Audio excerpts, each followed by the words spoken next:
নমস্কাৰ বন্ধু বান্ধৱীসকল, স্বাগতম জনাইছোঁ সকলোকে। আৰু পুনৰ আহিছে আপোনালোকৰ শিক্ষকৰ পদ খালী হৈছে। তো এইটো আহিছে আপোনালোকৰ মাধ্যমিক শিক্ষা বোৰ্ডৰ ফালৰ পৰা আহিছে। ফুল ইনফৰমেশ্যনটো ডেছক্ৰিপশ্যনত লিংক দিয়া আছে, আপোনালোকে খুলি আহিব পাৰে।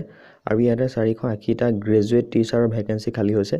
ডিৰেক্টৰ অফ ছেকেণ্ডেৰী এডুকেশ্যন আছামৰ ফালৰ পৰা আহিছে এই পদখিনি। আৰু ইয়াতে টিচাৰ যিখিনি গ্ৰেজুৱেট টিচাৰ ৰিক্ৰুইটমেণ্ট খালী হৈছে 480টা আছে। এইটো লাষ্ট ডেট দিছে অনলাইন আবেদন কৰা 10 মাৰ্চলৈকে পাৰিব। অসমৰ 16খন ডিষ্ট্ৰিক্টত এই ভেকেঞ্চিখিনি খালী হৈছে। আৰু এইটো হৈছে আপোনালোকৰ গ্ৰেজুৱেট টিচাৰ সংস্কৃত প্ৰভিঞ্চিয়েলাইজেশ্যন হায়াৰ ছেকেণ্ডেৰী স্কুলৰ বাবে আছাম। আৰু ইয়াতে ফুল এডভাৰটাইজমেণ্টটো দিয়া আছে, যিটো অফিচিয়েল এডভাৰটাইজমেণ্ট আহিছে ইয়াতে আপোনালোকে দিয়া আছে, অলপ তলত আহি চাব পাৰিব। তো এইটো আপোনালোকে জুম কৰি লৈ চাব পাৰে।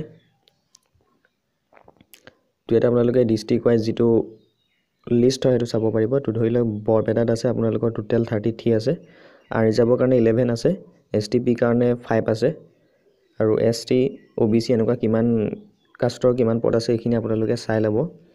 আৰু এই প্ৰথম লিষ্টখন হৈছে আপোনালোকৰ গ্ৰেজুৱেট টিচাৰ সংস্কৃতৰ কাৰণে। টোটেল সংস্কৃত গ্ৰেজুৱেট টিচাৰৰ কাৰণে ভেকেঞ্চি আছে 241টা। আৰু 2 নম্বৰটো হৈছে গ্ৰেজুৱেট টিচাৰ সংস্কৃত আছামিজ মিডিয়ামৰ কাৰণে আছে আপোনালোকৰ এইখিনি লিষ্ট আছে, 228টা ভেকেঞ্চি আছে আছামিজ মিডিয়ামৰ কাৰণে। আৰু যিটো সংস্কৃত মিডিয়াম হয় সেইটো ইয়াতে আপোনালোকে লিষ্ট আছে, চাই ল'ব। গ্ৰেজুৱেট টিচাৰ আছামিছৰ কাৰণে 228টা আছে, কোনটো কাষ্টৰ কিমান আছে পদ ইয়াতে চাই ল'ব টোটেল সংখ্যাটোৰ লগতে।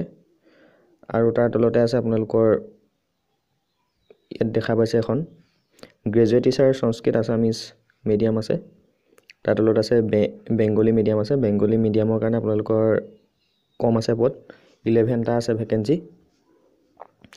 আৰু ইয়াতে আপোনালোকে চাব অনলাইন আবেদন আৰম্ভ হ'ব 28 ফেব্ৰুৱাৰীৰ পৰা আবেদন কৰিব পাৰিব। লাষ্ট ডেট দিছে 10 মাৰ্চ। 10 মাৰ্চলৈকে আপোনালোকে madhyamik.assam.government.in অফিচিয়েল ৱেবছাইটত গৈ এপ্লাই কৰিব পাৰিব। তো টিচাৰৰ ভেকেঞ্চিখিনিৰ কাৰণে বাকী যিখিনি ক্ৰাইটেৰিয়া এইখিনি আপোনালোকে এডভাৰটাইজমেণ্টটোতে দেখা পাব। তো এডভাৰটাইজমেণ্টটো আপোনালোকে এনেকৈ চাব লাগিব জুম কৰি।